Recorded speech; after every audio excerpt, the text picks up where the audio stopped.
Hi, I'm Alante. I'm a psych major about to graduate, and I know that therapy is not cheap. So I'm here to share my life and my lessons with you in hopes that together we can stay on this path to healed life.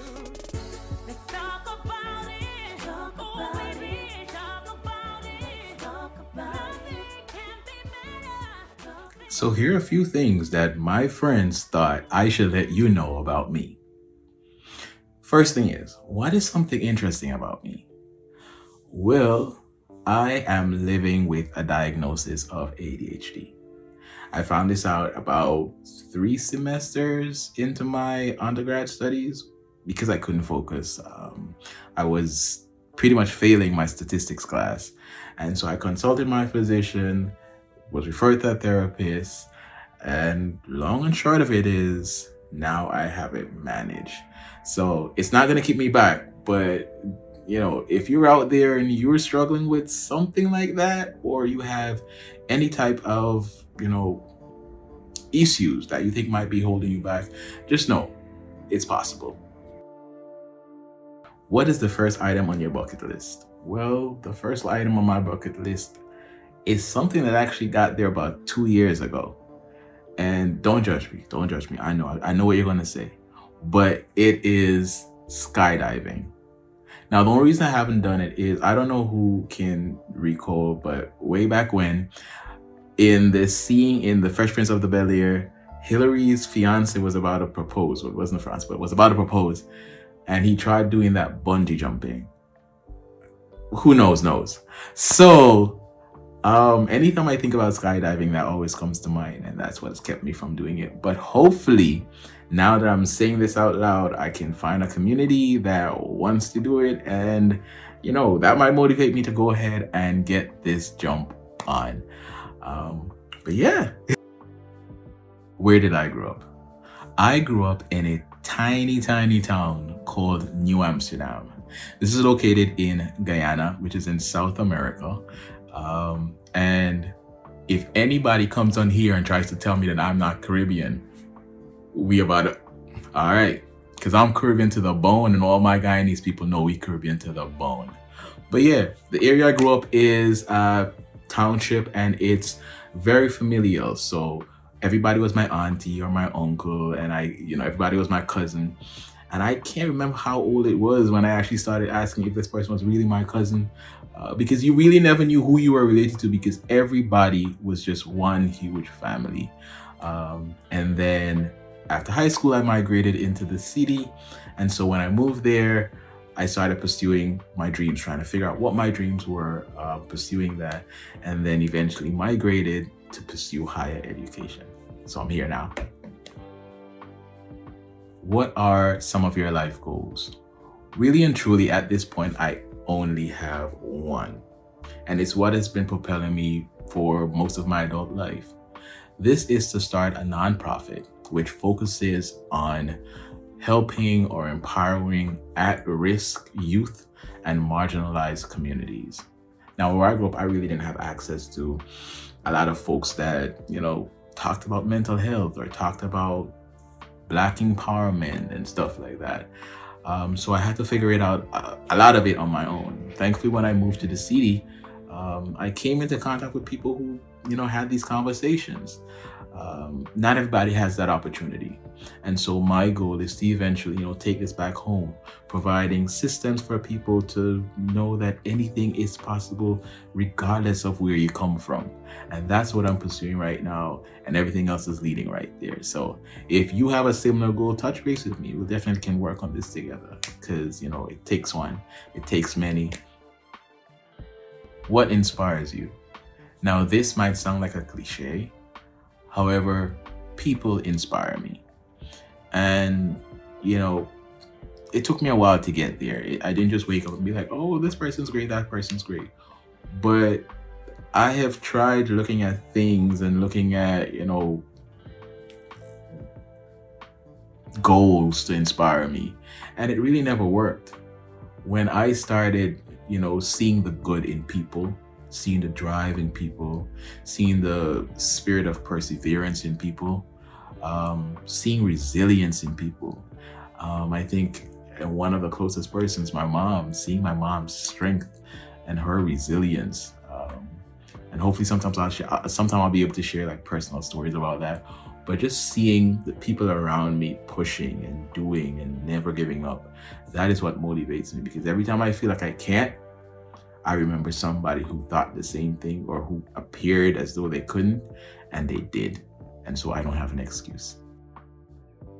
What is your favorite TV show? And my friends know I love watching TV. Right now, my favorite TV show is a detective program called Will Trent. If you haven't gotten it, if you haven't seen it, go ahead. It is on Hulu. And the reason this, speaks to me is because the lead character, or the lead detective, is actually someone who has dyslexia. Anybody that knows about dyslexia knows how debilitating it can be. But this character, even with dyslexia, is out here solving crimes. Don't get me wrong, he has his quirks, but he will walk into a room and you would have 4 or 5 detectives there. They're all stumped, can't figure out what happened, and he's going to walk into that room and be like, well, this is what happened, just by looking at the crime scene. And for me, that speaks volumes, because a lot of times we believe that, our situation kind of dictates how far we can go. And as someone who has newly been diagnosed with ADHD, sometimes that would have been the thought that, had kept me from not pursuing certain things. But now, I know that anything is possible once I, stick it out, once I persevere and put the work in. And seeing a show like that kind of just resonates with me, and so that's why I'm watching it. But if you are to ask what my overall favorite movie is, I would have to say Queen of the Damned, or R.I.P. Aaliyah. If you don't know, you got to go figure that out. But Queen of the Damned, Aaliyah. So go ahead, peep those 2 shows and come back. Let me know what you think. What skills would you like to learn? Right now, I think one of the main skills I would like to learn is how to code. Now, I know that there are so many people who are like, oh, just go ahead, do a course, figure it out. But for me, I'm the type of person, I will look at something and I try to envision how I will get through it. And coding seems so technical. It seems like something, you have to be a whiz to do.